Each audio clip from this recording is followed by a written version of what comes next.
يا الله يا الله. بسم الله الرحمن الرحيم. صلى الله عليك يا مولاي يا أبا عبد الله. صلى الله عليك يا ابن رسول الله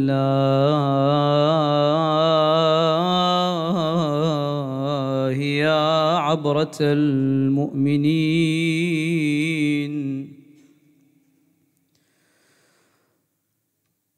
روحي وأرواح العالمين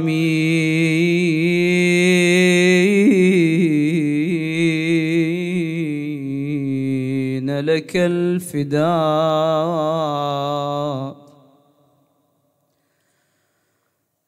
يا غريب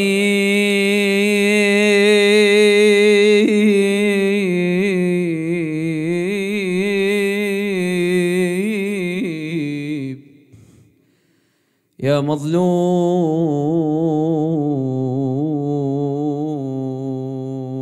كربلاء. يا ليتنا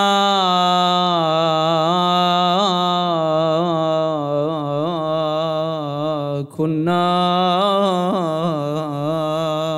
معكم سادتي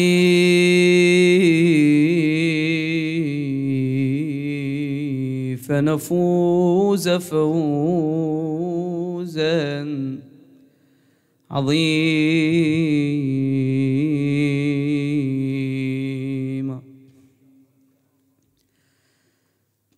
حلو الشبيبة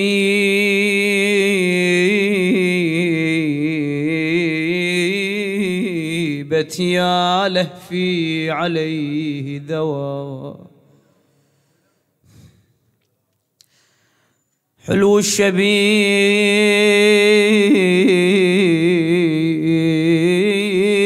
يا لهفي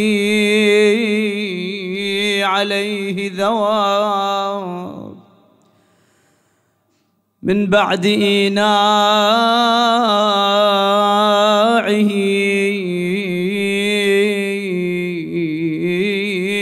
بالعز والظفر خضابه خضابه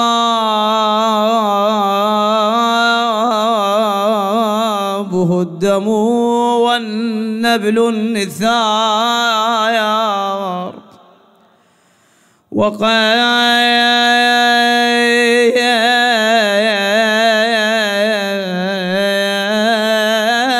زفته أعداؤه بالبيض والسمر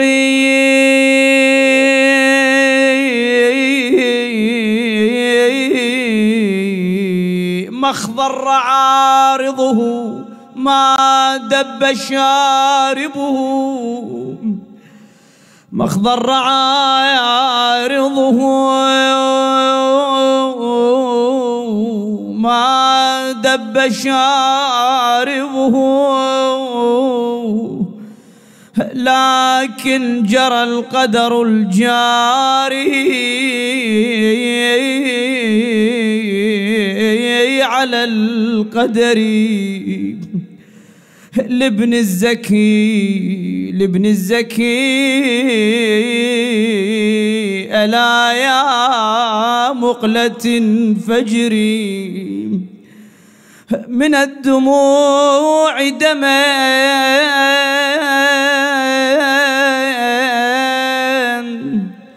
يا مهجة فجري يا مهجة فطري. إن يبكه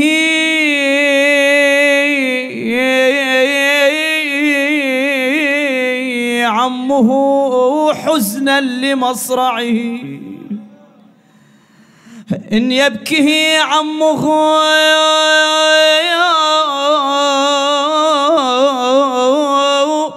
حزنا لمصرعه فما بكى قمر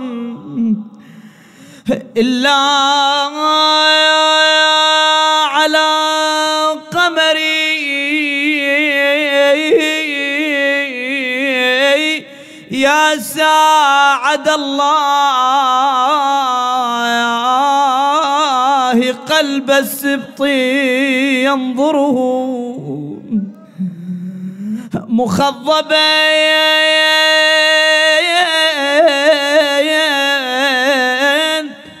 ولم يبلغ 20 بالعمر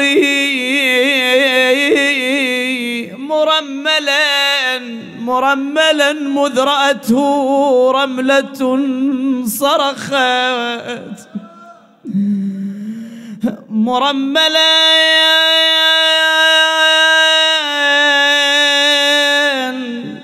مذ رأته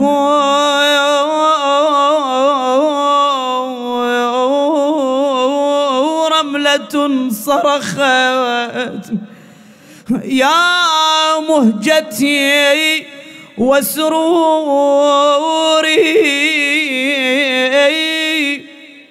يا ضياء بصري بني تقضي على شاط الفرات ظما. ساعد قلب الوالدة الفاقدة. اي والله شلون ابن مثل القاسم قل له بني تقضي على شاط الفرات ظما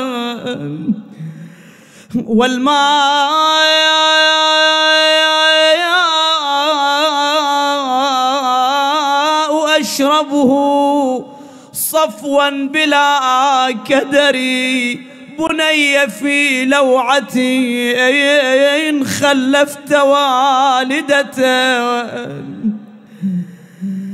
بني في لوعتي خلفت والدة ترعى نجوم الدجى بالليل في السهر تقول له يا ابني شقول عليك يا ابني والله يا ابني شقول عليك يا ابني دول ابن زمان بيك دول ابني والله دول ابن زمان بيك يا سلوى أنا شلون أنساك وأنسى أيامك الحلوة يما هالبلوى المثلها ما جرت بلوى يا ابني ولعند الموسم تذبني قلت ذيب بالبيك 9 من الشهور شالت ونالت من ثجيل الحمل ما نالت أمك جابتك يا وحيد وحالت يما يوم اللي بيصريت يا الولد شيبني يما شيبني صيارك وانهدم حيلي يهز مهدك يا شمامة وسهر ليلي منك خابت امك ليش يا ويلي يا ابن الموت يا ابن وياك يرغبني قل له يرغبني الكبر سني وشوف وزهيد يما حيلي راح مني والجريب بعيد يا ابني من تجي الشبان يوم العيد يوم العيد يما النوح يوم العيد يطربني يا يما قلت يا ابني البيت لأمك والجعيد أمك، يما تصابحني وتجيب الواجب بصمك، يما ريت القبر ضمني قبل ما ضمك، الموت الموت يا ابني وياك يرغبني. لا حول ولا قوة إلا بالله العلي العظيم. إنا لله وإنا إليه راجعون. قال تعالى في كتابه وبرهانه المجيد: بسم الله الرحمن الرحيم. ألف لام ميم. ذلك الكتاب لا ريب فيه هدى للمتقين الذين يؤمنون بالغيب ويقيمون الصلاة ومما رزقناهم ينفقون والذين يؤمنون بما أنزل إليك وما أنزل من قبلك وبالآخرة هم يوقنون أولئك على هدى من ربهم وأولئك هم المفلحون. صدق الله العلي العظيم وصدق رسوله الكريم ونحن على ذلك من الشاهدين إن شاء الله. أسأل الله عز وجل بحق الإمام الحسن المجتبى سلام الله عليه أن يعجل في فرج مولانا صاحب العصر والزمان وأن يتقبل أعمالنا وصيامنا وأن يرزقنا وإياكم حسن العاقبة ببركة الصلاة على محمد وآل محمد.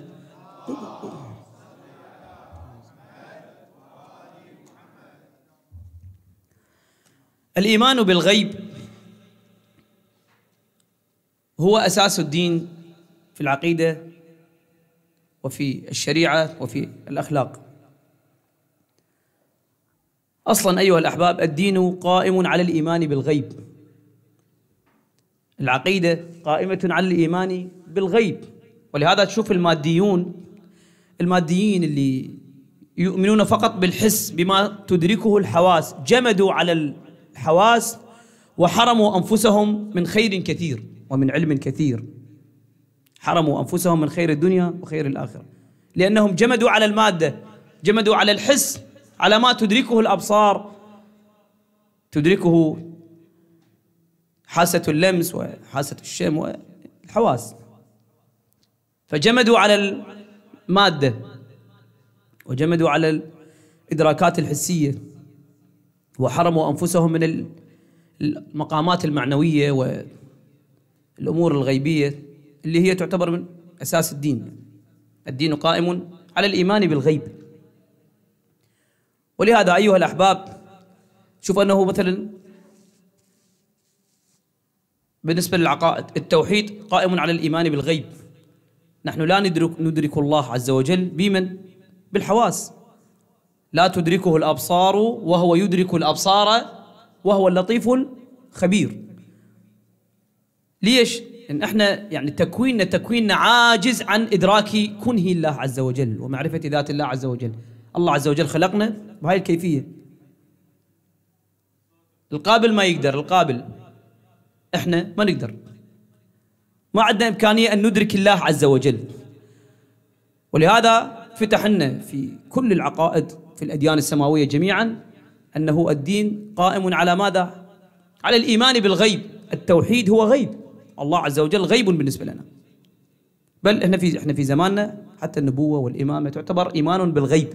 في ذلك الزمان أكو شهود قد شاهدوا النبي وشاهدوا الأئمة عليهم السلام.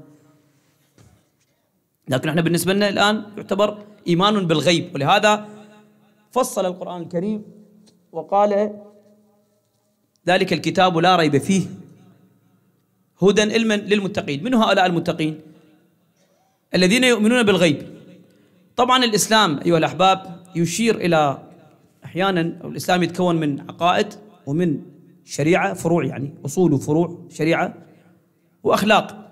العقائد وهي التي يجب فيها الفحص والمعرفة والنظر، والفروع يجب فيها التقليد لمن لم يجتهد، ولا يجوز التقليد في الأصول، ما يصير التقليد عندنا بالأصول.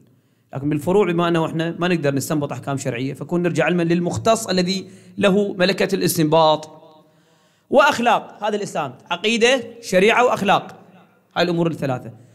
هذا الترتيب طالما ذكره القرآن الكريم كثيرا، لكن أيها الأحباب أحيانا يشير إلى قضية عقائدية مهمة، كناية عن كل العقائد وما يتصل بها،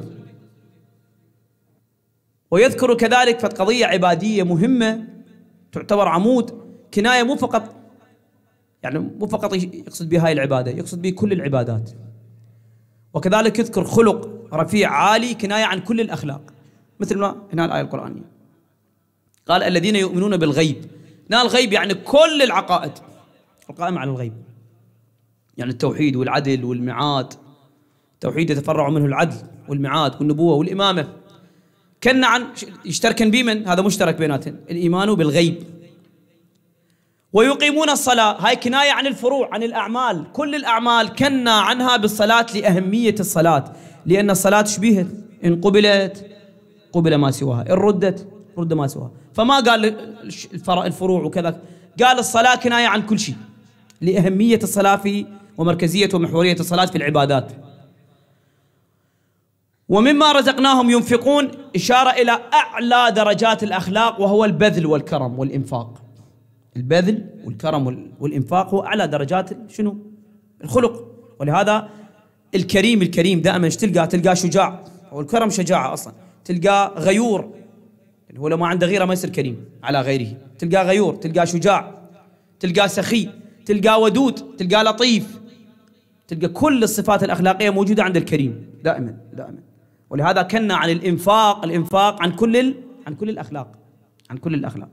هذا في القرآن كثيرا، الآيات القرآنية كثيرة اللي تستخدم هذا الترتيب.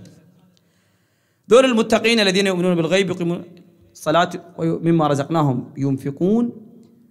وهذا اللي يميزهم الدين الإسلامي. والذين يؤمنون بما أنزل إليك يا رسول الله، بعد وما أنزل من قبلك. احنا يتميز ديننا الإسلامي الحنيف بأننا نؤمن ونقدس ونعظم كل الأنبياء وكل كتبهم السماوية، كذلك نقدسها.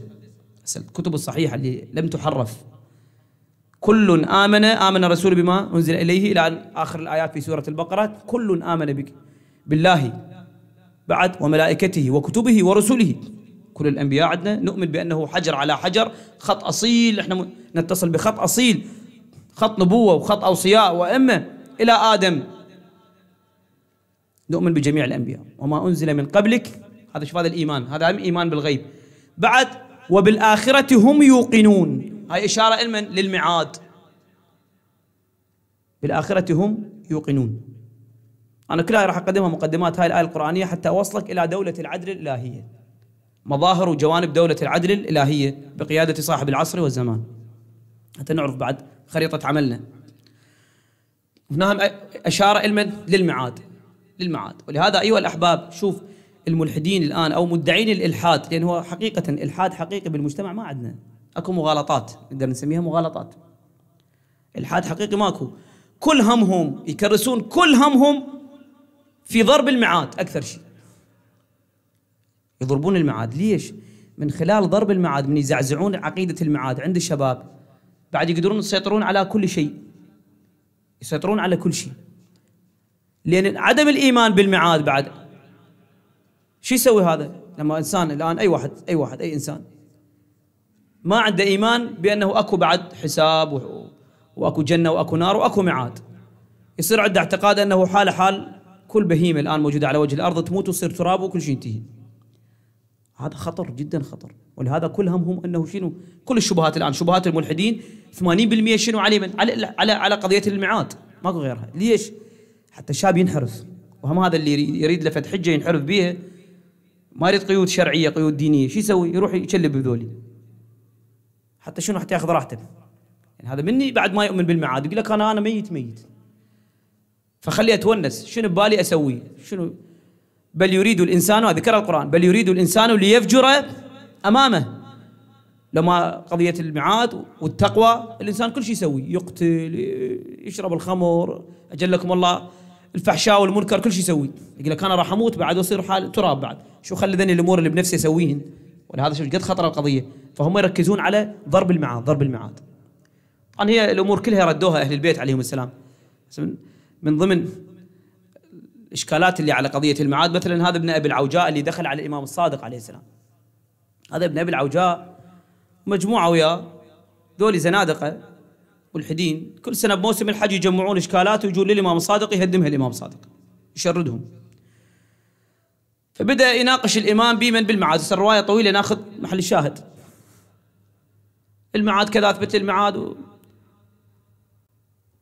عبارته لم يأتي لنا من يخبرنا أنه كان هناك وراء ذلك، يقول له وهذا شنو؟ مادي، يؤمن بس بالمواد. كون يجي له واحد كان هناك ويجيب له فد أثر من هناك، يابا أنا كنت بالبرزخ وكنت كذا وهيك أكو جنة وأكو نار وأكو عموما. فالإمام قال له خلينا نحصرها بالحصر العقلي. شوف دقة أئمتنا وشوف ردود أئمتنا عليهم السلام. طبعا استخدم هاي نظرية الاحتمال، نظرية الاحتمالات والحصر العقلي. هاي طبعا الآن هو قائم عليها قضية علم الرياضيات وعلم الفيزياء، علم الكيمياء، قائم على نظرية الاحتمال. وكلهم من يحكون شو يقولون؟ باسكال اللي اجى وسوى هاي النظرية، وفلان عالم وفلان خلى قواعده، وهذا طورها، وهذا في حين هي اللي أصلها هم أهل البيت عليهم السلام. هاي النظرية اللي أصلها الإمام الصادق عليه السلام، نظرية الاحتمال. قال له خلينا نجي بالحصر العقلي. بالحصر العقلي هو لو اكو حياة بعد الموت، لو ماكو حياة، اكو غيرها بعد ثالث؟ بعد ماكو، شنو اكو؟ ماكو. هو الواحد الانسان من يموت لو اكو حياة بعد الموت مثل ما وعد المرسلون، لو ماكو مثل ما انت تدعي الملحد. اكو شيء ثالث؟ ماكو شيء ثالث. نجي احنا ويا الاثنين. قال له اذا ماكو شيء مثل ما انت تقول، اذا ماكو شيء احنا نصير تراب، نموت نصير عظام ورميم وتراب، كل شيء ينتهي مثل ما انت تقول، فانا وياك متساويين، انا وياك متساويين نفس الشيء. هذا الاحتمال الاول. الاحتمال الثاني انه اكو حياة بعد الموت. هذا انت خسران وانا شنو؟ وانا رابح، انا فايز. انا اؤمن بالميعاد واؤمن بانه وعملت لذلك المكان، فانا ايش راح اكون؟ انا اكون من الفائزين وانت تكون من الخاسرين، من المعذبين. يعني انت اذا ما تعترف بانه هذا الخط الاصيل من الانبياء، كل الانبياء على مر الازمان من ادم متنازل. والملفت للنظر انه ذول اللي يدعون الى رب واحد، نفس الرب، هاي الاجيال والاف السنين يدعون الى رب واحد. هل من المعقول؟ شوف هاي نظريه الاحتمال، معقول ان ذول يتواطؤون عن الكذب؟ معقوله؟ زي ليش يدعون كلهم الرب واحد؟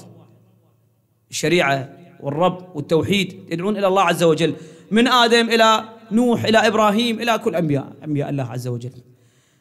بعد الملفت للنظر انه ذول اللي من تدرس تاريخهم حياتهم تلقى انه افضل ناس هم الانبياء واصحابهم واوصيائهم بالخلق، قمه بالبشريه في كل شيء، فشلون بعد يتواطؤون على الكذب؟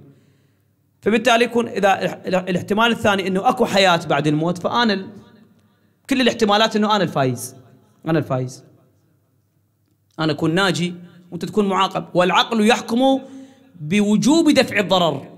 العقل، كل انسان عاقل عقله يوجب عليه شنو؟ ان يدفع ضرر عنه. يعني مثلا يقول لك يابا في كذا محافظه كذا راح يصير زلزال، هل من المعقول انت ثاني يوم تروح هاي المدينه لهذا المكان؟ اكيد عقلك يمل عليك انه ما تروح.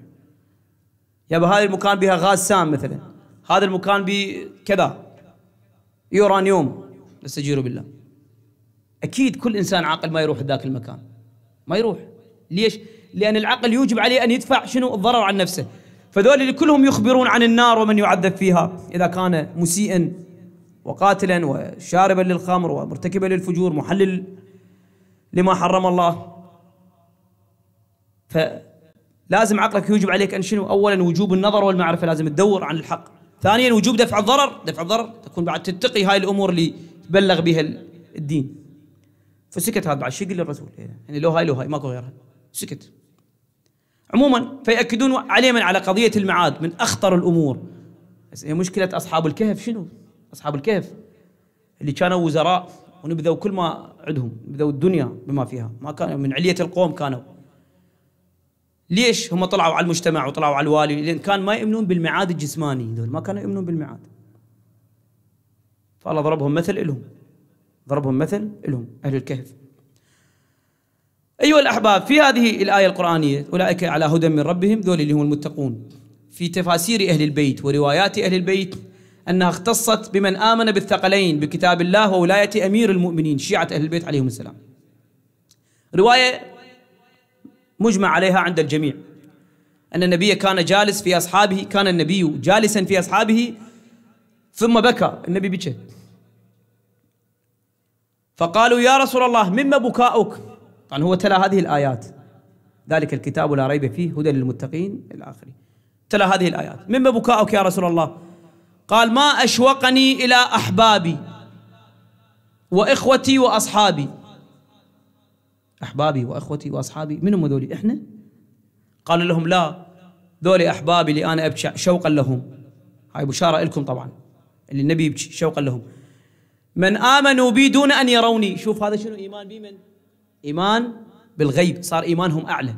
من آمنوا بي دون أن يروني وصدقوني دون أن يسمعوا كلامي ونفذوا وصيتي دون إلى آخر كلام رسول الله. ذولي يعني أنتم، يعني المتمسك أيها الأحباب، غير الثلة المنتخبة سلمان، المقداد، عمار، حذيفة، ذولي مقامات عالية. الآن المسلم اللي يحافظ على دينه ويدير باله على دينه ويتبع أهل البيت عليهم السلام وصايا رسول الله ويمشي على الخط المستقيم، مقامه أفضل من المسلمين اللي كانوا في زمن رسول الله وخالفوا النبي.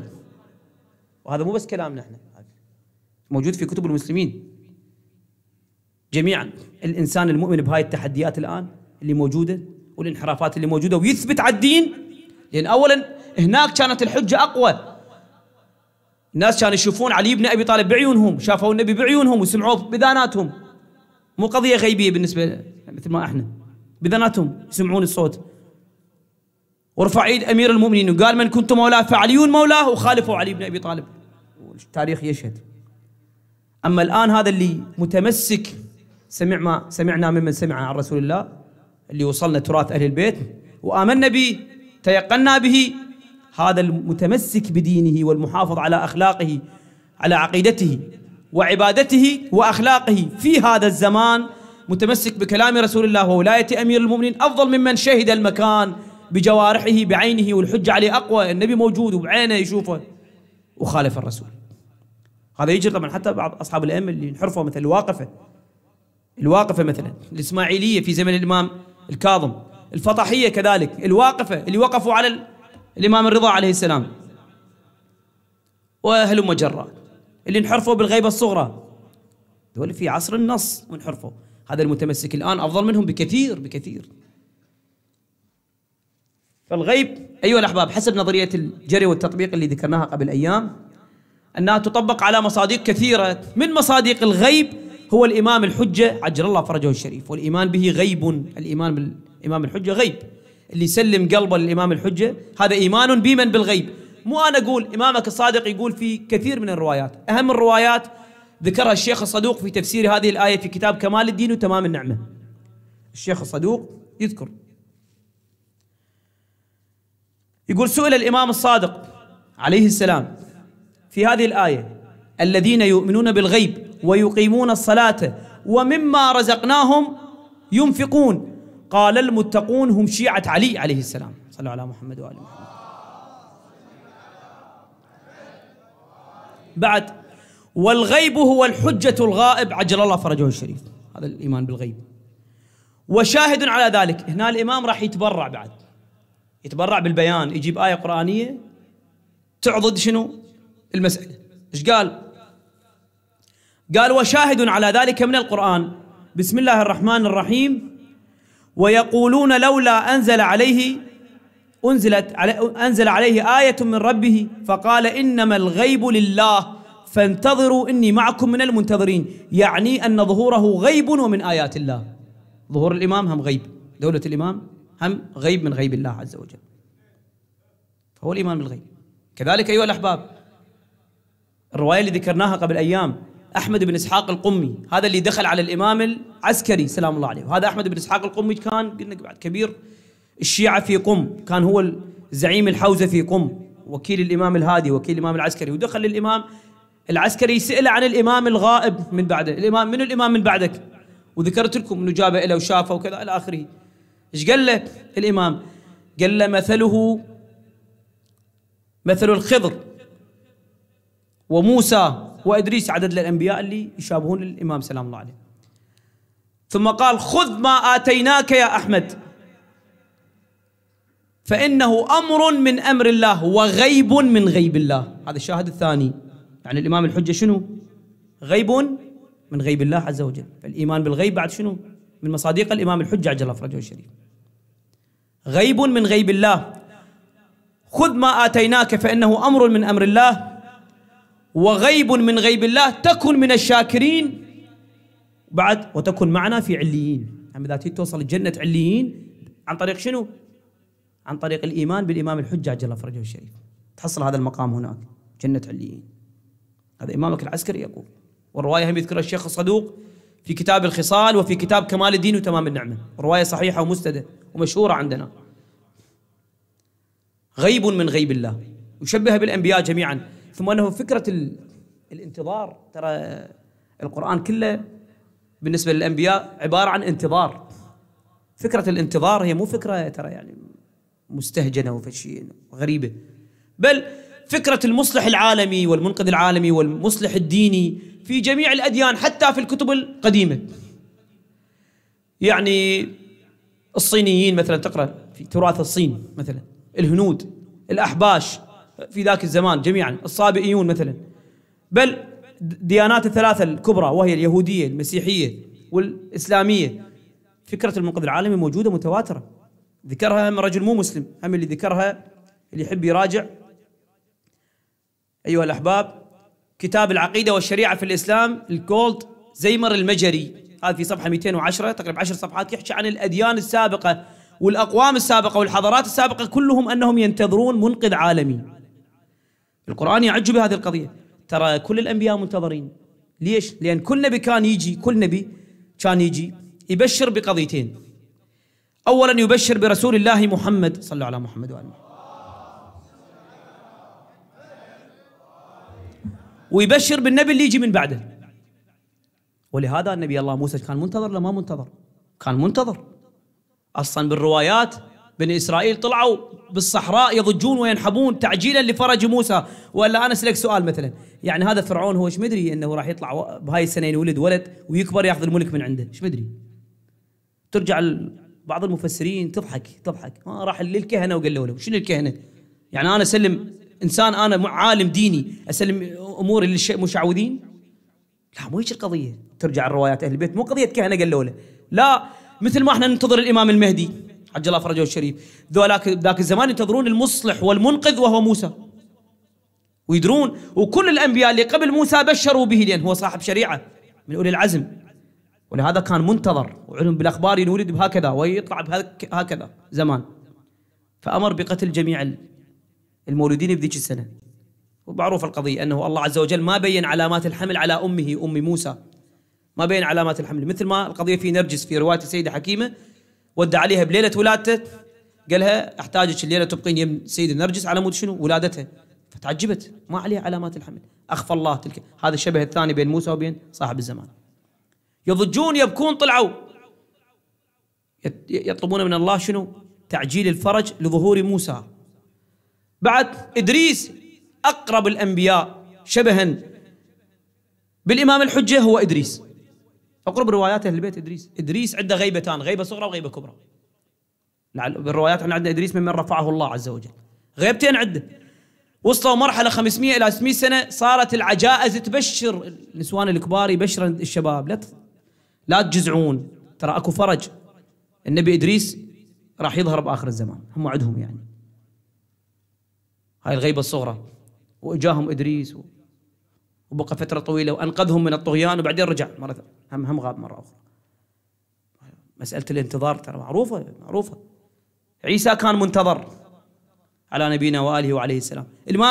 الإمام يبين أيها الأحباب أن كل الأنبياء منتظرين كلهم، حتى الرسول الأكرم صلى الله عليه وآله. صلوا عليه وآله.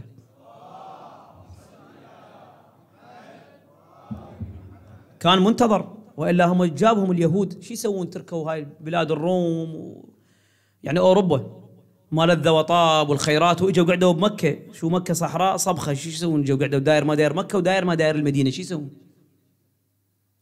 إجوا ليش إجوا؟ ينتظرون، لأن عيسى عنده مهمتين: مصدقا لما بين يديه من التوراة الأصلية جابها، مو هاي اللي حرفوها، قال لهم هاي التوراة الحقيقية عندي بعد، وشنو؟ ومبشرا برسول يأتي من بعد اسمه أحمد. اسمه موجود عندهم أصلا، اسماء أهل البيت كلها موجودة عندهم. فكانوا ينتظرون. اجوا قعدوا بمكة وراحوا بالمدينة، ثابت انه بالمدينة ومكة داير ما دايرها قاعدين يهود ونصارى، رادوا يسيطرون على النبي من يطلع حتى يحرفون الشريعة لهم مثل ما يردون، وما قدروا. الرسول كان منتظر. قضية الانتظار قضية ثابتة عندنا، ثابتة متواترة لا تنكر. فدولة العدل الإلهية أيها الأحباب كذلك وحي وغيب من الله عز وجل، والإيمان بها إيمان بالغيب. هذه الدولة العظيمة أيها الأحباب، احنا نقرأ بالأدعية، من أهم الأدعية اللي عندنا خصوصا في شهر رمضان، أدعية يعني صيغتها بالكليات. يعني تقرأ هواي أدعية عندنا: اللهم أغني كل فقير مثلا. هاي شو وقت تصير الآن؟ خب من أيام الأئمة عليهم السلام إلى وقتنا هذا احنا ندعي بالكليات ولا؟ اغفر لنا ذنوبنا جميعا، أغني كل فقير، أشبع كل جائع. وبالمقابل أكو فقرة، لو ماكو فقرة بكل زمان أكو فقرة وأكو محتاجين وإلى آخره. هاي الأدعية معناها الأعظم شنو؟ باطنها شنو؟ احنا من نقول اللهم أدخل على أهل القبور السرور، شو وقت؟ هاي من نرجع هذا الدعاء، خلينا نقرأ هذا الدعاء اللي هو بالروايات أنه يستحب أن يقرأ في كل يوم بعد كل صلاة مكتوبة في شهر رمضان وفي غير شهر رمضان طبعا مستحب. اللهم أدخل على أهل القبور السرور، اللهم أغني كل فقير، اللهم أشبع كل جائع، اللهم اكس كل عريان، اللهم اقض دين كل مدين، اللهم فرج عن كل مكروب. هذا اللي نقرأ في شهر رمضان. اللهم رد كل غريب، اللهم فك كل أسير، اللهم إلى آخر الدعاء. دعاء طويل عن الرسول صلى الله عليه وآله. هاي بالروايات اللي يدعي بهذا الدعاء في شهر رمضان. يقول رسول الله صلى الله عليه وآله: من دعا بهذا الدعاء في شهر رمضان بعد الصلاة المكتوبة غفر الله له ذنوبه إلى يوم القيامة. اللهم صل على محمد. واحد يسأل ليش هاي البركة بهذا الدعاء 4 أسطر؟ ليش؟ لأن هذا مرتبط بدولة الإمام، دولة العدل الإلهية، دولة الإمام الحجة. يعني هاي ما تطبق، هاي الأمور اللي جاي ندعي بها احنا كأنما جاي نقول اللهم عجل وليك الفرج بس بغير صورة. ليش؟ لأن واحد يسأل سؤال: متى يفرح المؤمن في قبره؟ هذا الميت في قبره شو وقت يفرح؟ شو وقت يفرح؟ شوف هاي الرواية اللي عندنا، أنا جمعت الروايات اللي تناسب فقرة من الدعاء. اللهم أدخل على أهل القبور السرور. الإمام الصادق عليه السلام في الغيبة، كتاب الغيبة للشيخ النعماني من أهم كتبنا، كتاب الغيبة شبابنا الأعزاء، حتى لو ما تقدر تشتريه حمله بالتليفون. كتاب الغيبة للشيخ الطوسي والغيبة للشيخ النعماني. شوف روايات أهل البيت في الإمام الحجة. يقول الإمام الصادق رواية طويلة، يقول: ولا يبقى مؤمن ميت إلا دخلت عليه الفرحة في قبره، وذلك حين يتزاورون في قبورهم ويتباشرون بقيام القائم عجل الله فرجه الشريف. إذن أنا من أقول اللهم أدخل على أهل القبور السرور، يعني اللهم عجل وليك الفرج حتى يفرحون. هذا الإمام يقول: اللهم إن حال بيني وبينه الموت الذي جعلته على عبادك حتما مقضية. هاي مو بس الفجر نقراها، هذا المقطع، هذا وياك دائما، كن وياك دائما، عسى أن الله عز وجل يخليك وين في هاي الدولة العظيمة اللي يشوف الآن مظاهرها وجوانبها، فشي عجيب. ثم يقول: اللهم أغني كل فقير، اللهم أشبع كل جائع، اللهم اكس كل عريان، اللهم اقض دين كل مدين. هذا يا زمان اللي ما بفقير أبدا على كل الكرة الأرضية، ماكو ولا فقير ولا محتاج ولا جوعان ولا عريان ولا مدين، هم ماكو واحد مديون يا زمان. شوف الروايات، رواية كذلك في الغيبة للنعماني وفي بحار الأنوار. قال النبي صلى الله عليه وآله: يكون في آخر أمتي خليفة من ولدي يحث المال حثيا ولا يعده عدا. يعني قد ما تقدر تاخذ تغرف اغرف. فيجيء الرجل فيقول: يا مهدي أعطني. قال: فيحثي له ثوبه ما استطاع أن يحمله. يعني يجي للمال المهدي يقول له: محتاج فلوس. يقول له: تعال، ايش قد تقدر تشيل؟ عندك قدرة تشيل ايش قد مثلا تقدر تشيل؟ اخذ. ايش قد تقدر تجيب تريلا مثلا؟ اخذ. هذا معناه يحثو حثيا ما استطاع أن يحمل. شوف الرخاء هناك بديش الدولة. شوف لما تصير الدولة بيد المعصوم شنو اللي يصير. شوف الخير: تخرج الأرض كنوزها، تخرج الأرض. الروايات الإمام الباقر سلام الله عليه يقول الإمام المهدي يطلع الكنوز ويطلع كل ما في الأرض من خير. يقول لهم: هذا الذي قطعتم به الأرحام، هذا الذي قطعتم به الرقاب، هذا الذي كذا، هذا يلا تعالوا اخذوا هاي المال، هذا اللي كان يفرق بيناتكم، هذا الخير. بعد في رواية أخرى كذلك عن الإمام زين العابدين سلام الله عليه، الإمام السجاد يقول، يتحدث عن الكفاية والرخاء بدولة الإمام سلام الله عليه. يقول: في عهد الإمام المهدي فالقائم يعطي الناس عطايا مرتين في السنة ويرزقهم في الشهر مرتين. يعني هم الراتب، هم هذا الراتب احثوا ايش قد ما تاخذ، وهم مو كل 30 بالشهر مرتين ينطي راتب، وحوافز كل 6 أشهر، مرتين بالسنة هاي هدايا، وبالشهر مرتين ينطي راتب، يرزقهم في الشهر مرتين. بعد يقول الدعاء: اللهم فرج عن كل مكروب، اللهم رد كل غريب، اللهم فك كل أسير، اللهم أصلح كل فاسد من أمور المسلمين. هاي ايش وقت يصير؟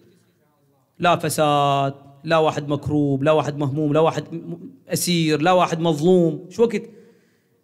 رواية عن رسول الله يقول: يحل بأمتي في آخر الزمان بلاء شديد من سلاطينهم لم يسمع بلاء أشد منه، حتى لا يجد الرجل ملجأ فيبعث الله رجلا من عترتي أهل بيتي، اسمه على اسمي كنيته كنيتي، يملأ الأرض قسطا وعدلا كما ملئت ظلما وجورا، يحبه ساكن الأرض وساكن السماء، وترسل السماء قطرها، شكو خير باسمه ينزل، وتخرج الأرض نباتها، هم شكو خير بالأرض هم يطلع، لا تمسك فيها شيئا. والرواية طويلة أنه المرأة تروح تسافر، تروح للحج وتجي بوحدها، ما تحتاج واحد يحميها. وكذلك الإمام سلام الله عليه يحكم في ذلك الزمان، في زمان الدولة، يحكم مو بالبينة، بعلمه، عنده سلطة قضائية يقضي بشرع الله، سلطة تشريعية هو مشرع، نفس الوقت سلطة تنفيذية يحكم بماذا؟ بحكم دانيال، يعني بعلمه سلام الله عليه. ما يقول واحد أري شهود وكذا، هو بعلمه اللي الله عز وجل يغدق به عليه. بعد آخر فقرة: ولا يبقى في الدعاء يقول: اللهم اشفي كل مريض، اللهم سد فقرنا بغناك، غير سوء حالنا بحسن حالك، اللهم اقض عنا الدين وأغننا من الفقر إنك على كل شيء قدير. هذا يا زمان اللي ما بي مريض، شو وقت يصير يجي زمان ما بي مريض وكل سوء حال يصير حسن حال يتغير بيا زمان. هم كذلك رواية عن الإمام الباقر صلوات الله وسلامه عليه في غيبة النعماني وفي بحار الأنوار كذلك الرواية، يقول: ولا يبقى على وجه الأرض أعمى، بعد ماكو أعمى ولا معوق لا مبتلى، لا يبقى على وجه الأرض أعمى ولا مقعد ولا مبتلى إلا كشف الله عنه بلاءه بنا أهل البيت. صلى على محمد.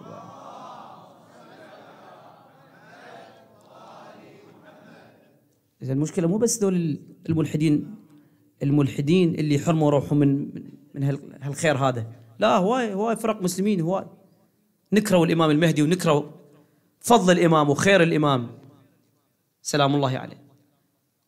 هاي الروايات أيها الأحباب تخلي كل واحد من عندنا يكون مستعد دائما وأبدا لنصرة الإمام، أن يقر عين الإمام، يفرح قلب الإمام سلام الله عليه، ينظر إليه الإمام، كل ما يشوفك مكان مثل هذا جلوسنا الآن في هذا المجلس المبارك، في هذا البيت المبارك، هذا يقربك من صاحب الزمان، يفرح قلب صاحب الزمان، هذا استعداد لنصرة. غيرك هسه قاعد بالقهاوي ما ادري وين رايح مضيع وقته. هاي اللي كل لحظة هي من لحظات شهر رمضان فيها فضل لا يعد ولا يحصى، أنفاسكم تسبيح، نومكم عبادة. شحال هذا اللي يجي يقعد بمجلس الحسين؟ شحال هذا؟ نخلي القاسم ابن الإمام الحسن مثال إلنا شبابنا، قدوة إلنا، قدوة للكبار والصغار. القاسم هذا الشاب الجميل اللي عمره 13-14 سنة ورباه الحسين، هذا أمانة الحسن عند الحسين بعد مقتبس عمره. شوف العقيدة اللي عنده، شوف الاستعداد لنصرة إمام زمانه. شنو مو قضية عمه الحسين، لا، يقول له يا قاسم كيف ترى الموت معي؟ شلون تشوف الموت معي؟ موت ترى مو هين، كلمة موت مو هين، هسه نحكيها بالحكي. لما يقول لك واحد روح فلان خليه يقتلك، ترى كلش مو هينة. يقول له يا عم أحلى من الشهد، هذا العسل ايش قد طيب، الموت وياك أجمل عنده وأطيب من العسل. شنو هالتسليم هذا؟ يصير عندنا تسليم مثل تسليم القاسم، نكون كل احنا حتى نقر عين إمام زماننا مثل ما القاسم قر عين الإمام الحسين سلام الله عليه في كربلاء. افتخر به. شاب 13 سنة لم يبلغ الحلم، علامة من الحسن، أشبه الناس بالحسن. هذا الشاب الجميل اللي بالروايات، يعني واحد من اللي سمع جيش ابن سعد سمع أنه شاب صغير كذا صبي غلام وفتك بالجيش وقتل الأبطال وشرد نكس الرايات. شنو هذا؟ لأذكرن به عمه. يقول وصلت إليه فلما وقع بصري على وجهي سقط السيف من يدي من جماله. الله يساعد أمه، يساعد قلب الحسين. شلون شافه مفضوخ الهامة، شلون ودعتها أمه وهي الشجعة. اجن بنات رسول الله يودعن القاسم، والقاسم بينهن يا موالين، والحسين ينظر إليه كأنما ينظر إلى أخيه الحسن. لزمة رجايا بسكينة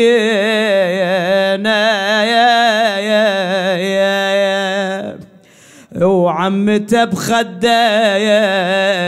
تشيم، ومن الخيام مذهولة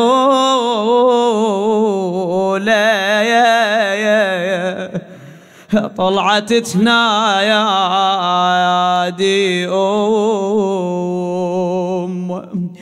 يا ابني يا جاسم هل وكيت حيلك لعمك ضم، الهاليوم انا اذا خيرتك بالك تخيب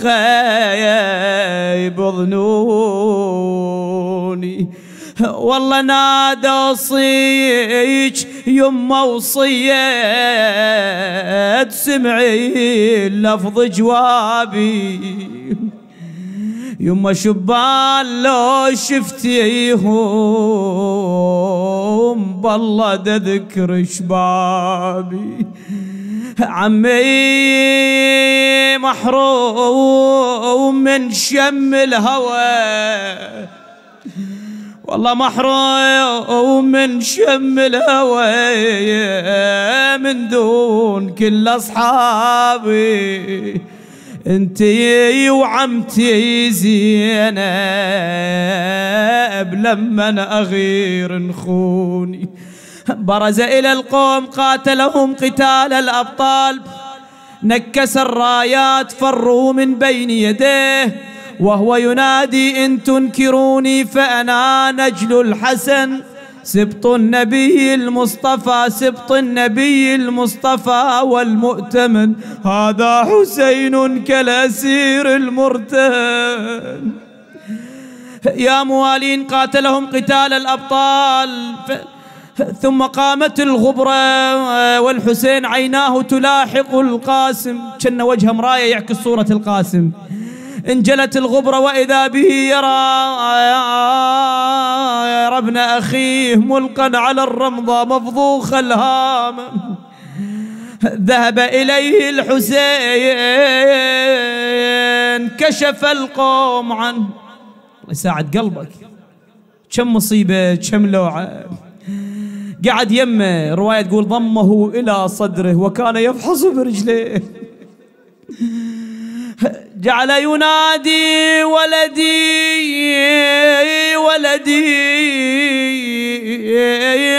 قتل الله قوما قتلوك، يعز على عمك أن تدعوه فلا يجيبك أو يجيبك فلا يغني عنك، بني بني لقد استرحت من هم الدنيا وغمها، وصرت إلى روح وريحان وجنة ورضوان. يا عم اش قالت من الطبر روحك، والله ابويا اش قالت من الطبر روحك، يا جاسم ما تراويني جروحك. لو ان ابقى يا جاسم كنت انوحك، بدمع بدمع بقلب مثل الغضا وبدمع محمور. نادى راح ابني وشلب العمر بعده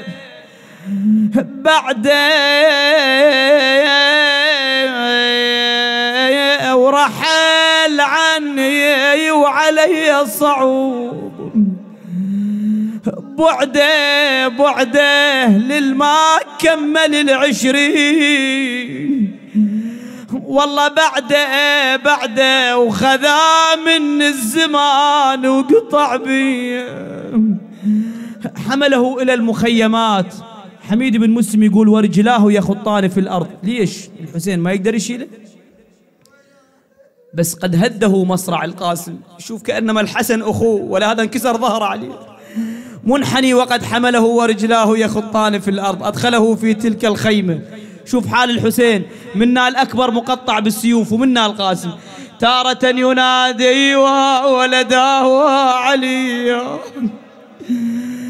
ثم ينادي وولداه وقاسما، شبان مثل الورد يزهون. والله شبان مثل الوريد يزهون، حساف على الغبر ينامون. طبت زينب، آخ يا زينب أم المصايب زينب، وهي تنادي وولداه وقاسما. خويا حسين، رملة أم القاسم أم العريس تريد تشوف ابنها وتستحي منك. الهيبة هيبة الحسين تمنعها من الدخول. خرج الحسين يكفكف دموعه بكمه، وقف بباب الخيمة عين بعين العباس. قال له يا عباس ابن خيك شابح عيونه، والله ليك وكل عمامه خلي يحضرونه، يتمنى يا ابو الغيرة تزفونه. طبت بنات الرسالة، رملة تنظر إلى ولدها وتباوع زينب تقلها حلي درع حلو الجام، وعدلي على راس العمامة يا زينب، وشوفيه برجوة سلام. بغير اوانها بلكي بعد بي رمق من الحياة. تقلها حلي الدرع من الصفحتين، وعاينت لن مطعون رمحين. قلبك وي ام الفاقد، هاي الفاقدة فاقدة ام العريس. ايش قد عندنا فاقدات. هذا اليوم المجلس هدية للشهداء، للأمهات الفاقدات. والله أنوار، والله نمشي بالشارع قلبك ينفطر على هالشباب ذول، زين الشبابنا. تباوع لابنها 13 سنة مفلوق الهامة، تقول له يا ابني يا ابني مهنا بطيب نومك، والله يا يما يا مهنا بطيب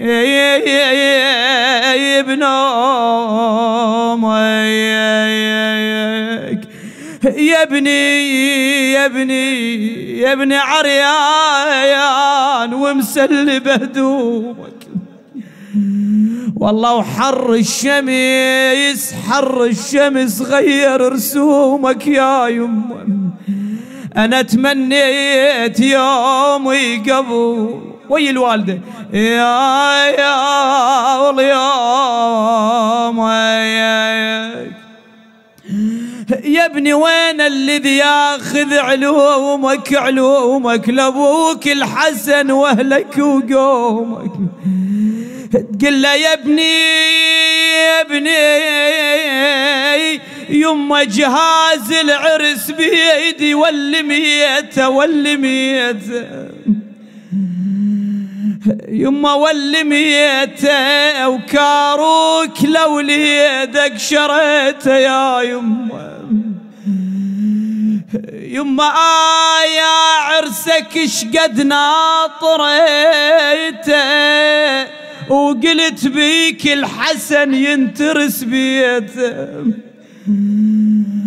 قل له يوم على يوم سنين لميت. وهذا حال الوالدة. الأم تحسب لابنها عمره صار شهر شهرين سنتين 10 15 تنتظر الزوجة تشوف أولاده. يما يوم على يوم سنين لميت وكل ساعة أقول انصار بالبيت يا يما شقد عندي أمل وشقد تمنيت تاليه من دمك تحنيت. نادت انكسار ظهري على وليدي وحني واني ما بطل ساعة والله وحني قليت يا وليد زف النواك وحني شو دار الزمان وقطع بي. يا موالين أصعب موقف على رملة لما رجعوا إلى المدينة وطبت البيت وشافت غرفة القاسم وملابس القاسم وتشتم ملابس وجاها العيد وليلة العيد هاي الأم تتمنى يجي وليدها الكبير يبوس ايدها ولابس أبيض وي الشبان وهي تنظر إلى الشباب واحد يهنئ الثاني تتمنى وليدها موجود. والله نادت يا شبان ما وياكم وليد يا شبان ما وياكم وليد ضايع من ليلة العيد. والله فقد الولد للوالد مجيد تنحب والمناحة ما ظن تهيد. نادت محلى الولد بعيون أمه ومحلى كلمته لو صاح يمه والله ومحلى يا لو شمها وتشم الولد يا ابني يا يمه. وتشوف هاي الشموع تتمنى بنها موجود كأني بها هالطور هذا وأسألك الدعاء. نادت صار الفرح هدية شهدائنا جميعا شهداء الحشد الشعبي قواتنا المسلحة. صار الفرح نوحي ودمي طفوا الشميع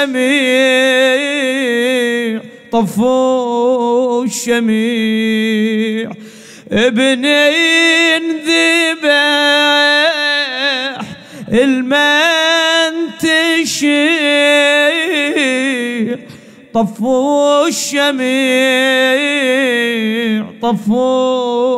الشميع غصني الجنية بدمعي سقيته بالطاف لقيته يسيلي دموع داري تروب قلبك ويا الوالدة داري تروب أصبح جفن لابني الحسن لابني الحسن دمعي يصوب قلبي انطعن لابني الحسن لابني الحسن همومي الرزين صبت علي وشفت المنية بهذا اليوم بهذا اليوم صار الفرح نوحي ودميع طفوا الشمع خلي يسجلون اسمك الليلة طفوا ابن انذبح ابن انذبح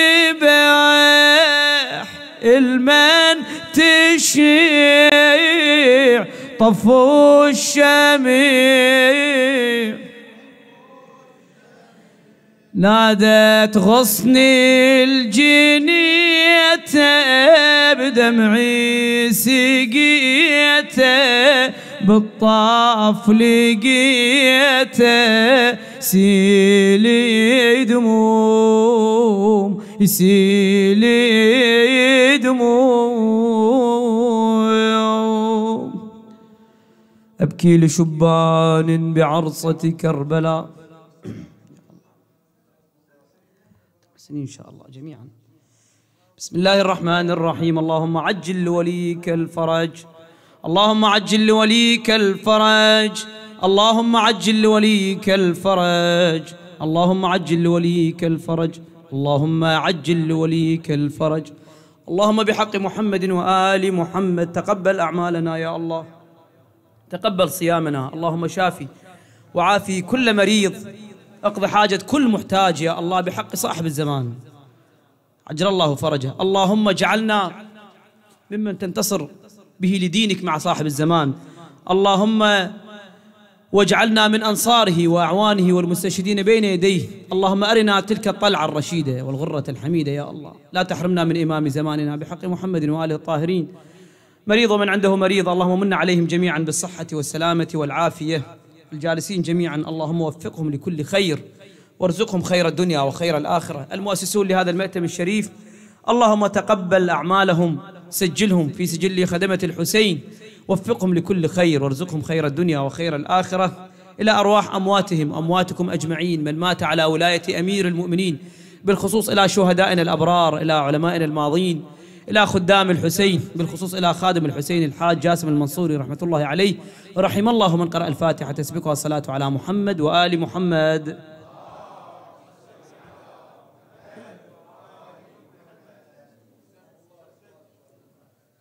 إن شاء الله جميعا.